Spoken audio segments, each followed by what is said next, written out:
Hi, mga dear. Hanap tayo ng manga.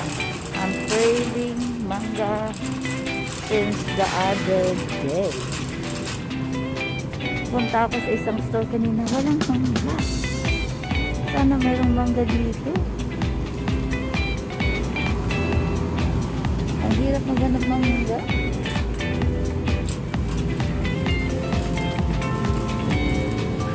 Parang muna ata. Chance na naman makakita ng manga dito.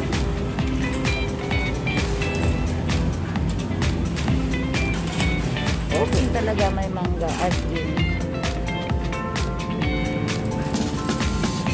Ayun! Yay! May manga tayo. Organic mango? Oh, organic mango. Ayan, perfect. So, magkano itong mangga natin? So, pareho lang ba ito? So, ilang kunin natin? So, kunin muna natin yung card. So, ito sigurong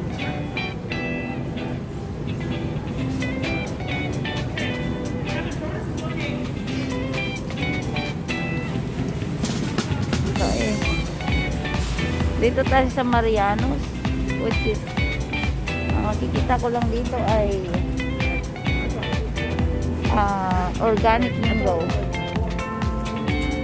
So, ikot muna tayo. Baka mayroong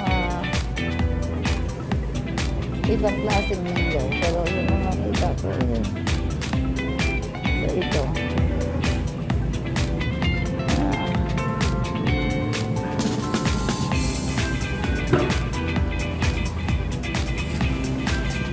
So, ito lang ating kunin. So, magbalo tayo ng ilang piraso. Ayan, kumuha tayo ng 4. $1.99 ang isa. So, 4 lang kailangan natin mga dear. Sana maging okay ito sa gusto kong gawin.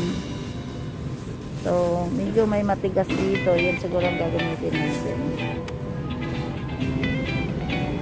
So, nag-crave ako mga prutas ngayon mga dear. So, ito ay 79 cents each. So, bali, kukuha tayo ng hinog. Ayan, may hinog. Ayan, nakakuha tayo ng kiwi. Tag 79 cents isa. 5 tayong kinuha. Ayan. So, ikot tayo dito. Hanap tayo ng ibang mabibili dito.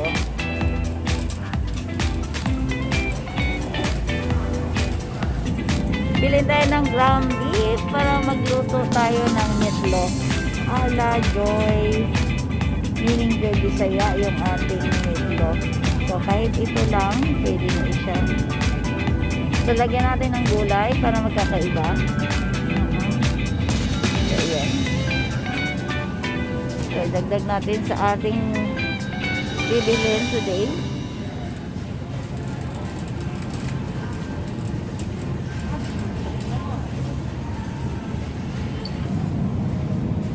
Kuha tayo ng cilantro for ating mamayang sa ating mangga. Yeah, gawa tayo ng mangga na with cilantro.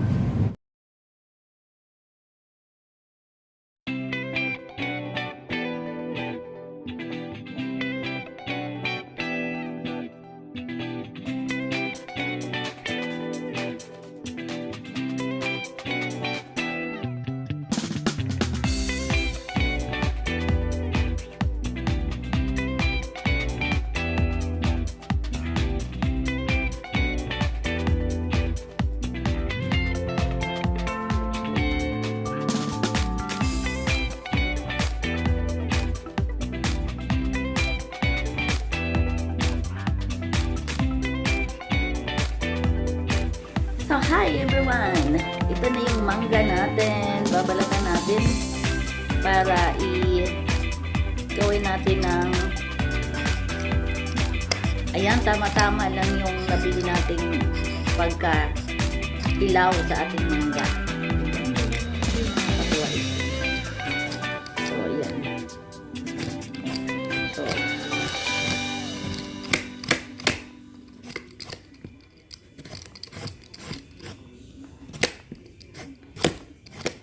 gagamitan natin ng peeler para hindi sayang yung ah, balat niya o mismong laman.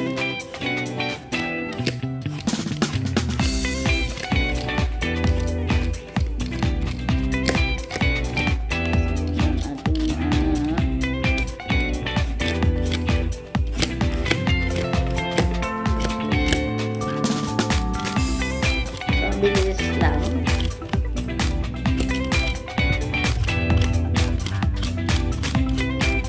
Perfect. So, yan. Puhugasan lang natin, ano? So, kakayo rin natin yung ating mangga.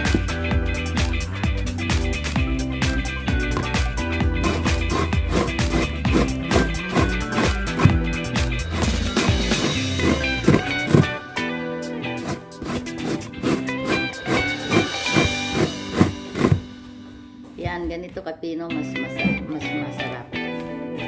Doon sa isang dalawang klase gagawin natin sa ating mangga.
So, ito yung kinayod natin, yung lagyan natin ng bagoong alamang. So, ililipat natin dito sa container na to.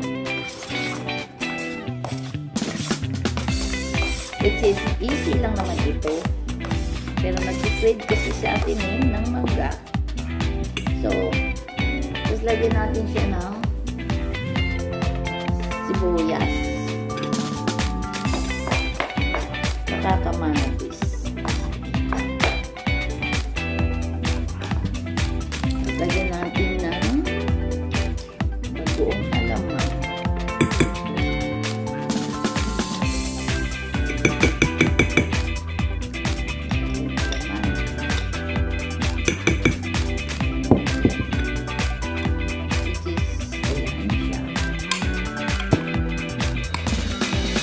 Iyan ang ating gusto.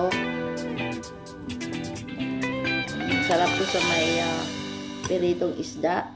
O, di ba mga diyan? Piritong isda, sinubang baboy. So, gagawa din tayo ng another na recipe sa ating mangga. So, ito simple lang.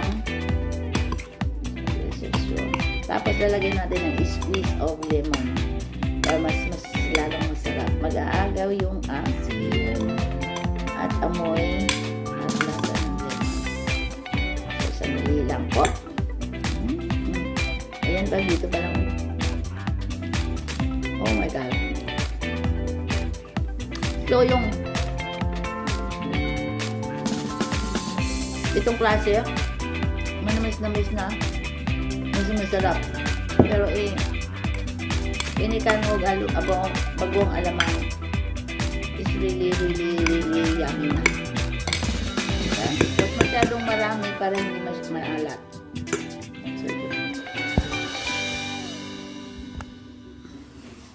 So, ito yung ating lemon. I-squeeze lang natin ng konti. Depende sa kung gaano karami yung ginawa niyong mangga. So, i-squeeze natin ng ganyan. Uy! So, ayan na mga liyan. So, this is nag-create talaga ako as in.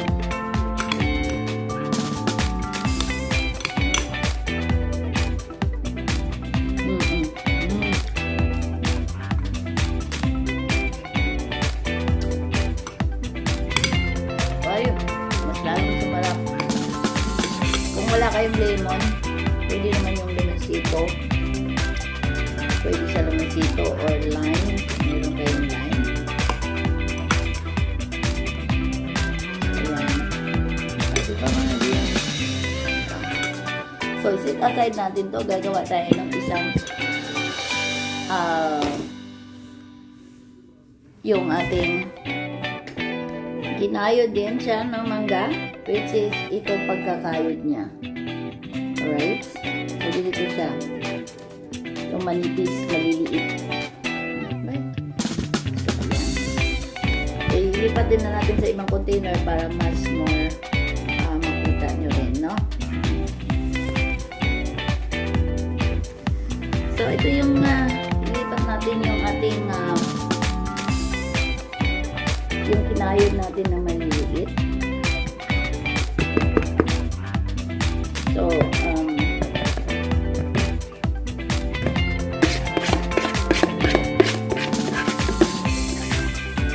ayun siya. Ayun natin. Tapos yung ginamit natin kanina na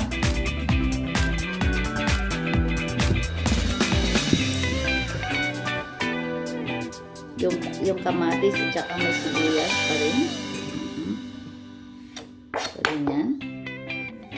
Tapos, ito yung shrimp. So, hiwain din natin ng shrimp para mas mag-blend yung lasa ng shrimp dito sa ating mangga. Ayan. Ayan.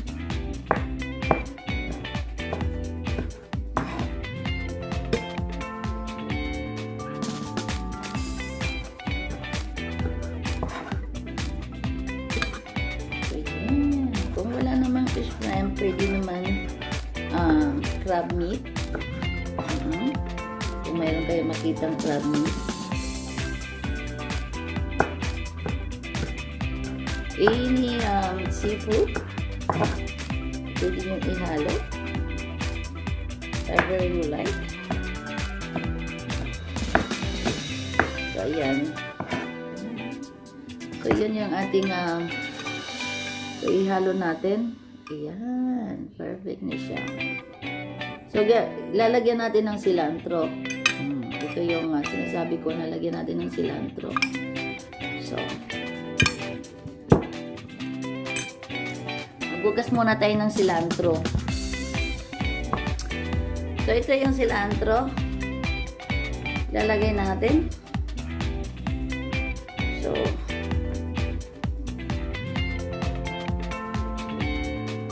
lagyan lang natin ng konting yung tangkay. Kumaan natin yung cilantro. Depende kung gaano nyo karami ang gusto ng cilantro. Iwain natin. Ihalo natin dito sa ating. So, nasa inyo kung gaano nyo karami gusto. Ngayon, ito naman siya lime. Lime ihahalo natin. Konti lang lime. Konti lang. Isang kutsara siguro.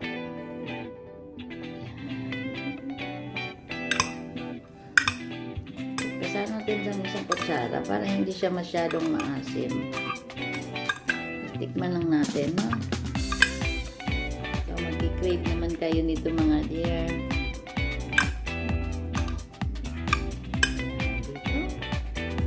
Tapos, lagyan natin ng konting asin.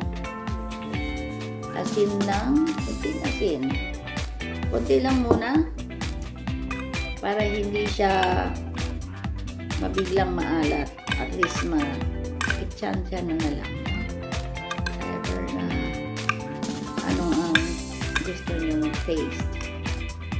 So, wala naman tayo ibang gagawin dyan. Kundi konting lang, asin. Lagyan natin ng konting pepper. Alright? Lagyan natin yung pepper natin. So, ito na mga dear. Ito yung pepper natin. Black pepper. So, ligtin natin din konti. Tsansyahin lang natin, no? Para hindi siya maanghang naman. Kasi, ayaw ng iba ng super anghang. Kaya lahat ng pwede nyo lagyan ng anghang. Pero dito kasi sa bahay, hindi masyadong maanghang yung gusto ng mga tao dito. Yes. Kaya, okay na yan. Alright. So, tikman natin before, mag-decide tayo kung masarap.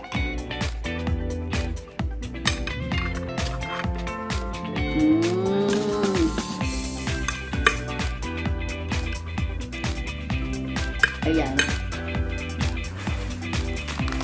So, kung mayroon kayong mga chips, kung may chips kayo sa bahay, any kind of chips, mas masarap yung plain. So, yung plain. Parang sobrang lait naman. Ayan siya. So, ilalagay natin ganyan. Ay, sarap na siya. Ayan mga dear.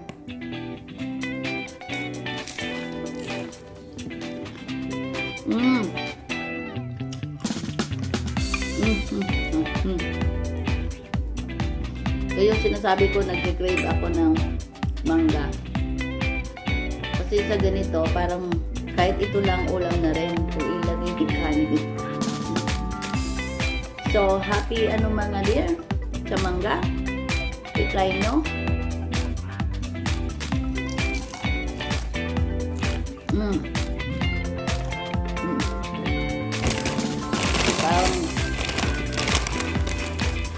Gusto ko okay.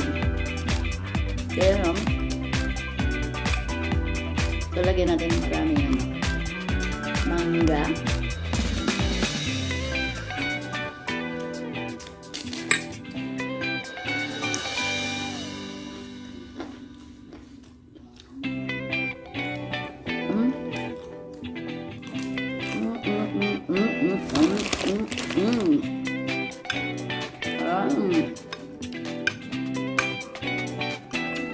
So, no matter what, mga dear, kung anong pwede niyong gawin dito,